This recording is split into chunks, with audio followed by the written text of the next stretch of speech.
प्यारे भाइयों और बहनों, सनातन परमेश्वर का सनातन वचन सुनने के लिए मैं आपको स्वागत करता हूं। सच की आवाज यूट्यूब चैनल में आपका स्वागत है। कृपया हमारे चैनल को सब्सक्राइब करें, लाइक करें, ताकि आपको सनातन परमेश्वर के बारे में ज्ञान मिले और आप सनातन परमेश्वर को जाने, ग्रहण करें और आप भी सनातनी बन जाओ, जैसे मैंने सनातनी हूं। मैं सनातन परमेश्वर को मानता हूं और मैं सनातनी हूं। मेरा परमेश्वर सनातन। सनातन का मतलब जो अनादि अनंत काल का परमेश्वर, जिसका आदि नहीं है, अंत नहीं, और वो आदि भी है, अंत भी है। आदि का मतलब वो सबसे पहला है और वो अंत, वो सबसे लास्ट है, फर्स्ट एंड लास्ट। उससे पहले कोई नहीं था और इसके बाद और कोई दूसरा नहीं है।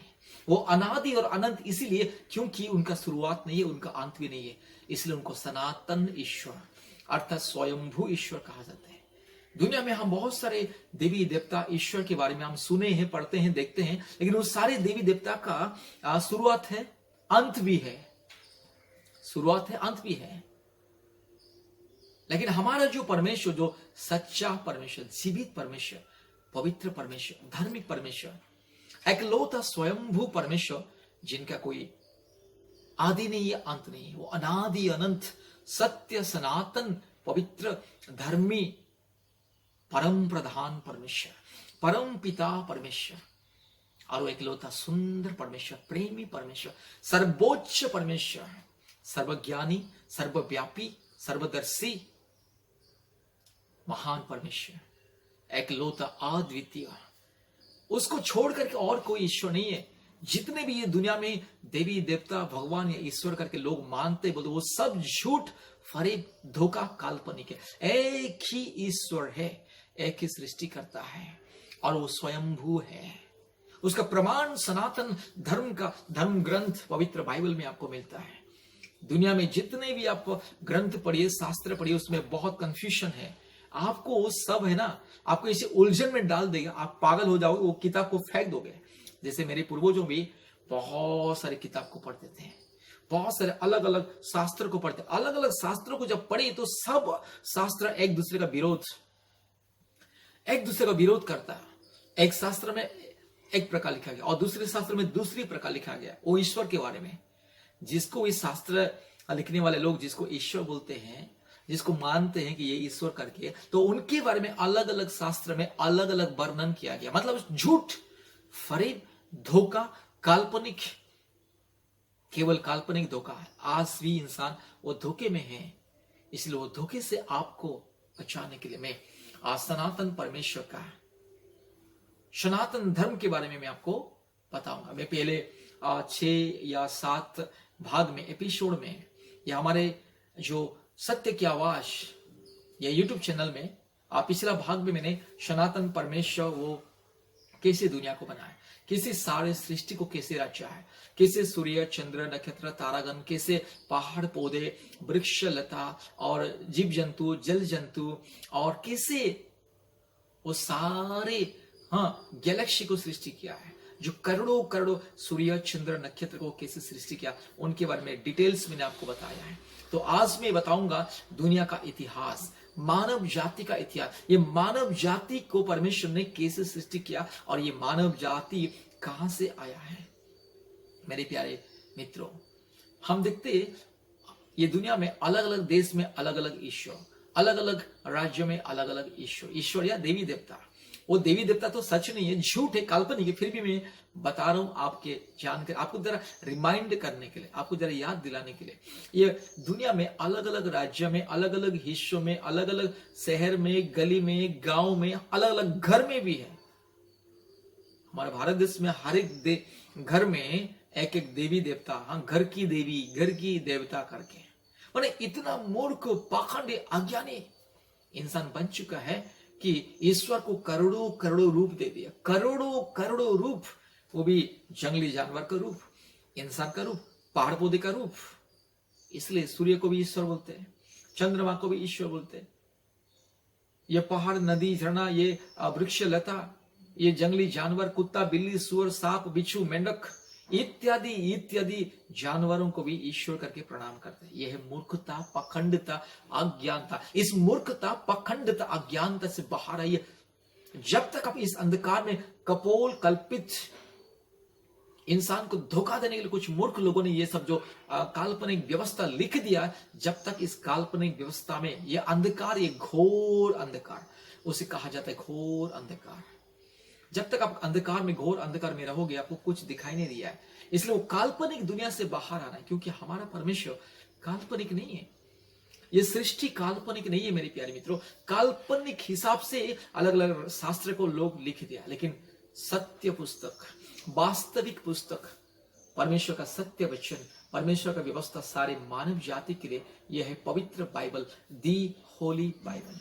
और ये पवित्र बाइबल, दी होली बाइबल आपको बताएगा कि वो सनातन ईश्वर कौन है, वो पवित्र ईश्वर कौन है, वो धार्मिक परमेश्वर कौन है, वो जीवित परमेश्वर कौन है, और कौन है वो सनातन परमेश्वर, और वो कैसे ये दुनिया को बनाया है, और ये दुनिया का अंत कैसे होगा, और इंसान का शुरुआत कैसे कैसे हुआ है, इंसान को कैसे बनाया है, और ये इंसान को बनाने का मकसद क्या है, जो परमेश्वर इंसान को बनाया है उनका मकसद क्या है, वो डिटेल्स आपको मिलेगा मेरे प्यारे भाइयों और बहनों।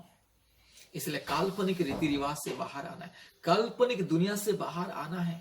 आज इंसान काल्पनिक अज्ञानता, मूर्खता, पाखंडी होकर के आज अलग अलग काल्पनिक किताब सब लिख दिया और सूर्य को ईश्वर बना दिया। भैया सूर्य को बनाने वाला एक ईश्वर है, चंद्रमा को ईश्वर बोल दिया। भैया चंद्रमा को बनाने वाला और एक ईश्वर, वो ईश्वर जो स्वयंभू है, सृष्टि करता है। आज इंसान ईश्वर का मतलब ही नहीं जानता, सृष्टिकर्ता का मतलब नहीं जानता। गॉड, GOD, ये 3 अक्षर का रहस्य भी आज तक इंसान नहीं जानता है। ईश्वर, ये 3 अक्षर, ईश्वर, ईश्वर, ये 3 शब्द का रहस्य भी नहीं जानता। आज कुत्ता, बिल्ली, सांप, बिच्छू, मेंढक, चूहा, गाय, गधा, सुअर इत्यादि को ईश्वर करके पूजा करता है। मेरे प्यारे मित्रों, ईश्वर अलग है, देवी देवता अलग है। देवी देवता सिर्फ काल्पनिक है। बाइबल साफ साफ बताता है कि ईश्वर एक है, और ये दुनिया के लोग जो देवी देवता बोलते हैं, शैतान का अलग अलग रूप है। शैतान दुष्ट आत्मा, परमेश्वर का विरोधी। परमेश्वर आत्मा है और परमेश्वर परमात्मा है, और परमात्मा का शत्रु, परमात्मा का जो विरोधी, जो दुष्ट आत्माएं, करोड़ों करोड़ों दुष्ट आत्मा ये दुनिया में है, उनको ये दुनिया के लोग क्या बोलते हैं, ईश्वर, देवी देवता करके नाम दिए। इसलिए अनगिनत देवी देवता दुनिया में है। जो अनगिनत देवी देवता, उनके बारे में शास्त्र में भी नहीं लिखा गया है। कुछ कुछ देवी देवता के बारे में शास्त्र में लिख दिया है, काल्पनिक शास्त्र में, काल्पनिक पुराण गल्प में, गल्प कथा, स्टोरी में इंसान लिख दिया है। अभी मान लीजिए मैं एक उदाहरण देता हूं। आप अगर उड़ीसा जाओगे तो उड़ीसा में हमारे उड़ीसा के लोग, मैं उड़ीसा का हूं इसलिए बोल रहा हूं, 33 कोटि 36 कोटि देवी देवता को मानते हैं। ये 33 कोटि 36 कोटि देवी देवता रहने के बावजूद और भी हर एक गली में एक एक देवता है, हर एक गांव में एक एक देवता, हर एक गांव के किनारे में, गांव के इधर उधर, और हर एक गांव में जो पहाड़ पौधे रहता है, वृक्ष रहता है, और वृक्ष के नीचे में कोई पत्थर है, उसको भी लोग, ये हमारे इष्ट देवी है, ये इसी गली का देवी है, इसी रास्ते का देवी है, इसी गांव का देवी है। गांव का देवी, गली का देवी तो छोड़िए, हर एक घर में भी एक एक पत्थर रहेगा, हर एक घर में भी एक एक मूर्त रहेगा, काल्पनिक मूर्त, पत्थर।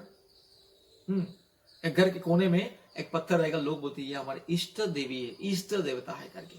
33 कोटि 36 कोटि देवी देवताओं से उन लोग का मन नहीं भरा, इसलिए अपने लिए काल्पनिक देवी देवता, और भी काल्पनिक देवी देवता, जो अनगिनत देवी देवता, जो देवी देवता के बारे में किसी भी शास्त्र में नहीं लिखी गई, किसी भी किताब में नहीं लिखी गई है।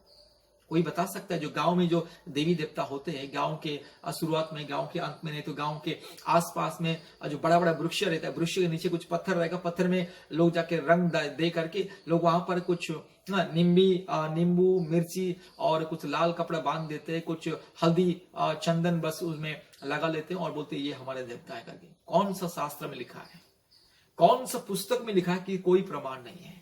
जो गांव में जो इतने करोड़ों करोड़, हर एक गांव में इतने करोड़ों करोड़ देवी देवता है, और इतने करोड़ों करोड़ जो घर में, हर एक घर में, हर एक परिवार में एक इष्ट देवी देवता है, कौन प्रमाण क्या है कि कौन सी किताबें उनके बारे में लिखी गई हैं, और वो देवी देवता को किसने सृष्टि किया है, उनका पिता कौन है, उनका माता कौन है, ये सब अज्ञानता, अंधविश्वास।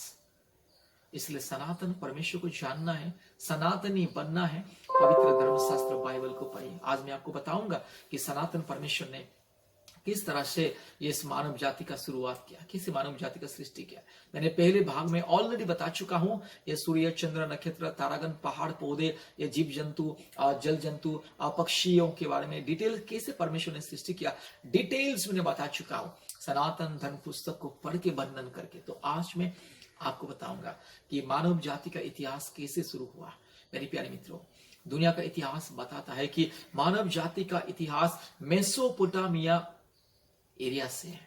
आज जो जहां पे इराक, ईरान और सीरिया बोलते हैं, वो जगह को मेसोपोटामिया, पहले का जमाने में उनका नाम था मेसोपोटामिया, अभी भी वो नाम मेसोपोटामिया। मेसोपोटामिया का मतलब दो नदी के बीच में जो जगह है उसको बोलते हैं, दो नदी के किनारे में जो जगह है उसको बोलते हैं मेसोपोटामिया।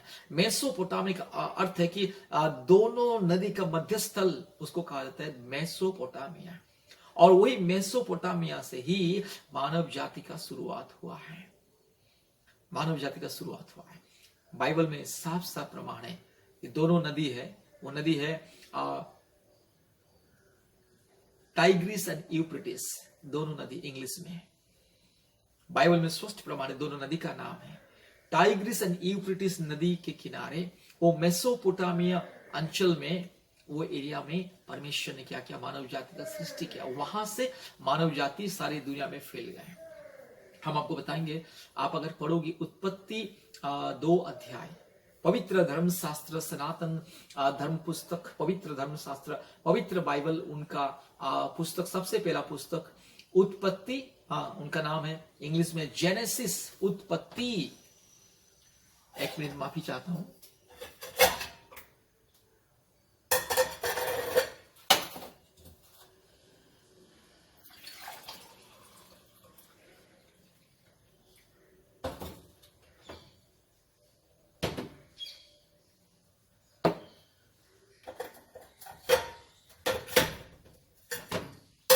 सॉरी, माफी चाहता हूं। वो किताब मैं आपको पढ़ के सुनाऊंगा। उत्पत्ति 2 अध्याय का 1 से मैं पढ़ के सुनाऊंगा। ज्यों आकाश और पृथ्वी और उनकी सारी सेना का बनाना समाप्त हो गया। उत्पत्ति 1 अध्याय में परमेश्वर ने इस सारे सृष्टि को कैसे रचा उसके बारे में वर्णन किया गया है। और उत्पत्ति 2 अध्याय में लिखा है, जो आकाश और पृथ्वी और उनकी सारी सेना का बनाना समाप्त हो गया, और परमेश्वर ने अपना काम जिससे वो करता था 7वें दिन समाप्त किया, और उसने अपने किए हुए सारे कामों से 7वें दिन विश्राम किया। परमेश्वर ने 6 दिन में सब कुछ सृष्टि किया है। परमेश्वर ने सबसे पहले स्वर्ग और पृथ्वी की सृष्टि की, स्वर्ग और पृथ्वी दोनों को सृष्टि की, और करोड़ों करोड़ों करोड़ों साल तक स्वर्ग और पृथ्वी। बाद में परमेश्वर ने योजना किया कि मैं अपने स्वरूप में इंसान को बनाऊंगा, अपने स्वरूप में समानता में अपने हाथों से बनाऊंगा, और इंसान को मैं पृथ्वी में रखूंगा। इसीलिए इंसान के लिए परमेश्वर ने पृथ्वी को करोड़ों करोड़ों साल पहले बना चुका है, परमेश्वर का योजना के हिसाब से। तो पृथ्वी को परमेश्वर ने, पृथ्वी के चारों तरफ क्या जल ही जल और अंधकार था, वो मैंने आपको पहले बता चुका। आप अगर नहीं सुने तो मेरे पहला जो 1 से लेकर के 6-7 भाग आप अच्छे से सुनिए, प्रतिदिन एक एक भाग को सुनिए, समझ में आ जाएगा। तो पृथ्वी में परमेश्वर ने क्या किया है, इंसान को अपने स्वरूप में समानता में सृष्टि किया है मिट्टी के द्वारा। तो उसमें यहां लिखा है, डिटेल्स लिखा है, 3 में पढ़ रहा हूं, उत्पत्ति 2 का 3। और परमेश्वर ने 7वें दिन को आशीष दी और वे पवित्र ठहराया, क्योंकि उसमें उसने अपनी सृष्टि की रचना के सारे काम से विश्राम लिया। आकाश और पृथ्वी की उत्पत्ति का वृत्तांत यह है कि जब वे उत्पन्न हुए, अर्थात जिस दिन यहोवा परमेश्वर ने पृथ्वी और आकाश को बनाया, ध्यान से सुनिए, तब मैदान का कोई पौधा भूमि पर ना था, और न मैदान का कोई छोटा पेड़ उगा था, क्योंकि यहोवा परमेश्वर ने पृथ्वी पर जल नहीं बरसाया था, और भूमि पर खेती करने के लिए मनुष्य भी नहीं था। तो भी कोहरा पृथ्वी से उड़ता था, जिससे सारी भूमि सींच जाती थी। और यहोवा परमेश्वर ने आदम को भूमि की मिट्टी से रचा और उसके नथनों में जीवन का श्वास फूंक दिया और आदम जीवित प्राणी बन गया। मेरे प्यारे मित्रों, वहां से शुरू हुआ इंसान। आदम का मतलब मनुष्य। परमेश्वर ने सबसे पहले आदम को सृष्टि किया मिट्टी के द्वारा, मिट्टी के पुतले के द्वारा। पहले मिट्टी को लेकर के पुतला बनाया और उसमें जीवन वायु प्रवेश किया। जब जीवन वायु को प्रवेश किया, परमेश्वर अपने नाथनों के जीवन वायु को प्रवेश किया, तो इंसान जीवित प्राणी बन गया और परमेश्वर ने उनका नाम दिया आदम, अर्थात मनुष्य। और यहोवा परमेश्वर ने पूर्व की ओर आदन देश में एक बटिका लगाई और वहां आदम को जिसे उसने रचा था रख दिया। और परमेश्वर ने आदम को उस बटिका में, एक बटिका, उनका नाम है एदन, इंग्लिश में ईडन गार्डन बोलते हैं। नाम सुना होगा आप लोग, शायद नाम सुने होंगे, ईडन गार्डन। पृथ्वी का वो सबसे पहला गार्डन, ईडन गार्डन। हिंदी में एदन बोलते हैं उसको, उड़िया में भी एदन बोलते हैं। तो मैं 9th को पढ़ रहा हूं, 8th को पढ़ रहा हूं। और यहोवा परमेश्वर ने पूर्व की ओर आदन देश में एक बटिका लगाई और वहां आदम को जिसने उसने रचा था रख दिया। 9th पढ़ रहा हूं। और यहोवा परमेश्वर ने भूमि से सब भांति के वृक्ष जो देखने में मनोहर और जिनके फल खाने में अच्छे हैं उगाए, और वाटिका के बीच में जीवन के वृक्ष और भले या बुरे का ज्ञान के वृक्ष भी लगाया। सारे के सारे फल मूल वृक्ष परमेश्वर ने वो वाटिका में लगा, मतलब उगाया, सब कुछ सृष्टि किया। और उस वाटिका को सींचने के लिए एक महानदी आदन से निकली और वहां से आगे बहकर 4 धारा में हो गई है। पहली धारा का नाम पिशोन है। यह वही है जो हबीला नामक के सारे देश के जहां सोना मिलता है और सोना मिलता है घेरे हुए हैं। उस देश का नाम सोना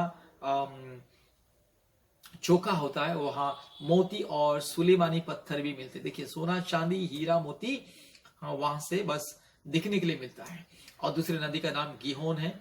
और यह वही है जो कूश के सारे देश को घिरे हुए। कूश मतलब आजकल का जो इराक, ईरान और सीरिया में उधर है। और तीसरा नदी का नाम हिदेकल है और यह वही है जो असुर के पूर्व की ओर बहती है। और चौथी नदी का नाम फरात है। ये हिदेकल और फरात इंग्लिश का नाम टाइग्रिस एंड यूफ्रेटिस। अगर मैं आपको इंग्लिश बाइबल अगर पढ़ के सुनाऊंगा तो वहां पर इंग्लिश का नाम है टाइग्रिस एंड यूफ्रेटिस नदी। इंग्लिश बाइबल अगर हम देखेंगे वहां पर लिखा है टाइग्रिस एंड यूफ्रेटिस नदी। मेरे प्यारे मित्रों, मैं आपको बता दूंगा, इंग्लिश भी मैं आपको पढ़ के सुना दूंगा, इंग्लिश पढ़ के सुना दूंगा मैं आपको।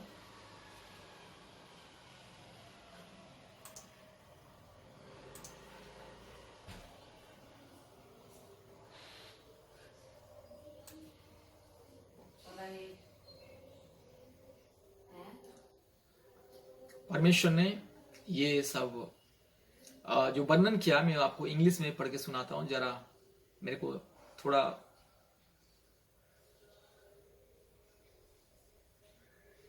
उसमें लिखा है, देखिएगा। Life in God's garden, God's garden, परमेश्वर का जो वाटिका बोलते उसे। उत्पत्ति 2 का 8 से मैं पढ़ रहा हूं इंग्लिश में। Lord God planted A garden eastward in Eden and there he put the man who he had formed, and out of the ground the Lord God made every tree grow that is pleasant to the sight and good for food. The trees of life was also in the midst of the garden, and the trees of the knowledge of good and evil. Now a river went out of Eden to water the garden, and from there it parted and became 4 river heads. The name of the first is Pishon. It is one which skirts the whole land and Havilah, where there is gold, and the gold of that land is good. Badliv and the onyx stone are there. The name of the second river is Gihon. It is the one which goes around the whole land of Cush. The name of the third river is Hiddekel. It is that which goes toward the east. Assyria. The fourth river is the Euphrates. English का और एक वर्ष में लिखा है Tigris and Euphrates. याद रखिए, Tigris and Euphrates नदी के किनारे वहां से मानव जाति का सभ्यता शुरू हुआ है। परमेश्वर वहां उसी भूमि में, उसी जमीन में ही इंसान को बनाया। इसलिए मेरे प्यारे मित्रों, दुनिया का इतिहास कहता है कि मेसोपोटामिया अर्थात टाइग्रिस एंड यूफ्रेटिस नदी के किनारे परमेश्वर ने इंसान का शुरुआत किया था, वहां से इंसान का शुरुआत हुआ। इसलिए मेरे प्यारे मित्रों, हमको जानना है, समझना है, दुनिया का इतिहास को जानना जरूरी है।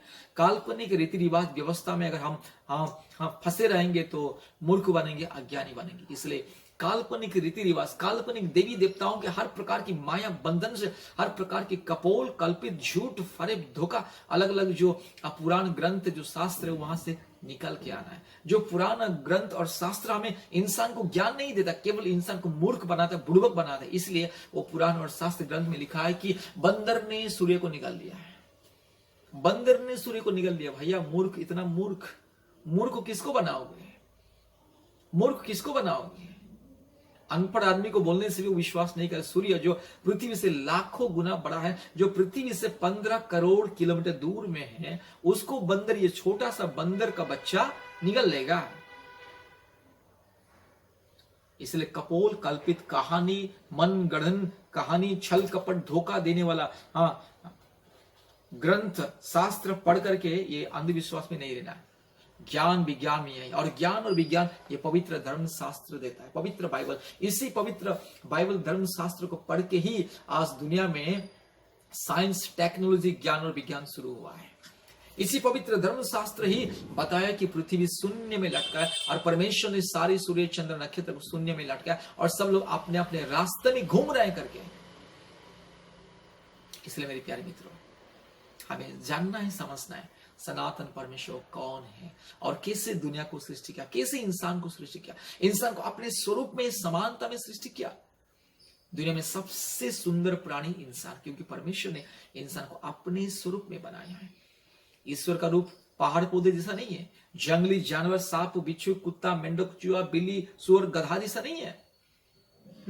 ईश्वर का रूप बंदर जैसा नहीं, तो गाय जैसा नहीं है। ईश्वर का रूप किसी इंसान, पापी इंसान, मूर्ख, पाखंडी इंसान जैसे नहीं, जो आज दुनिया में पाखंडवाद को फैला के दुनिया को मूर्ख बना रहे हैं और सूर्य चंद्र नक्षत्र को, तारागण को, ये सृष्टि को ईश्वर करके लोगों को गुमराह करके, लोगों को धोखा दे करके लोगों को नरक की ओर लेके जा रहे हैं।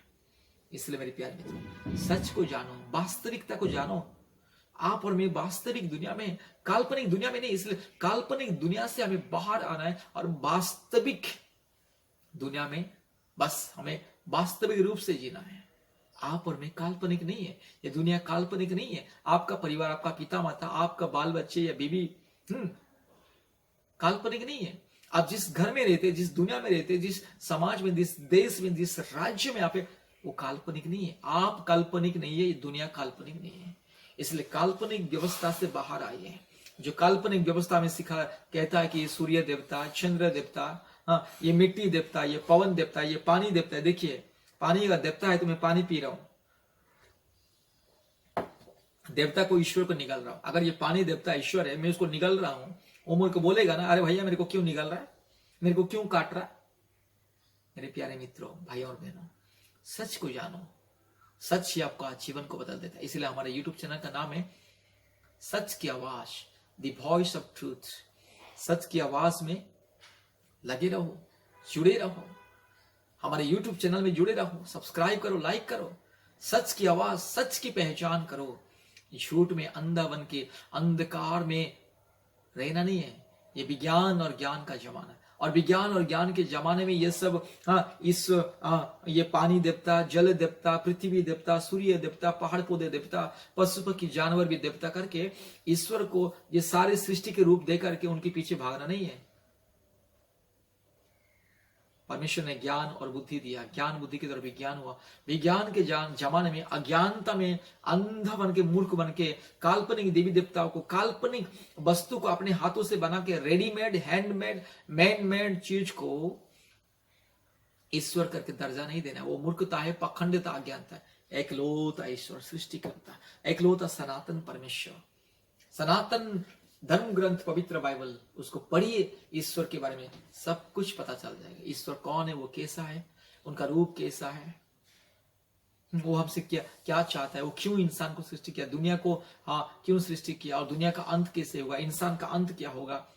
जीवन क्या है, मृत्यु क्या है, पाप क्या है, पुण्य क्या है, स्वर्ग क्या है, नरक क्या है, सब कुछ ए टू जेड डिटेल, सारे के सारे ज्ञान और विज्ञान यही पवित्र धर्मशास्त्र, पवित्र बाइबल में है। अगर ज्ञान विज्ञान को हासिल करना है, ज्ञानी बुद्धिमानी बनना है, सनातनी बनना है, सनातन परमेश्वर को ग्रहण करना है, तो ये सनातन परमेश्वर का सनातन धर्म पुस्तक को पढ़िए, तो आप भी सनातनी बन जाओगे।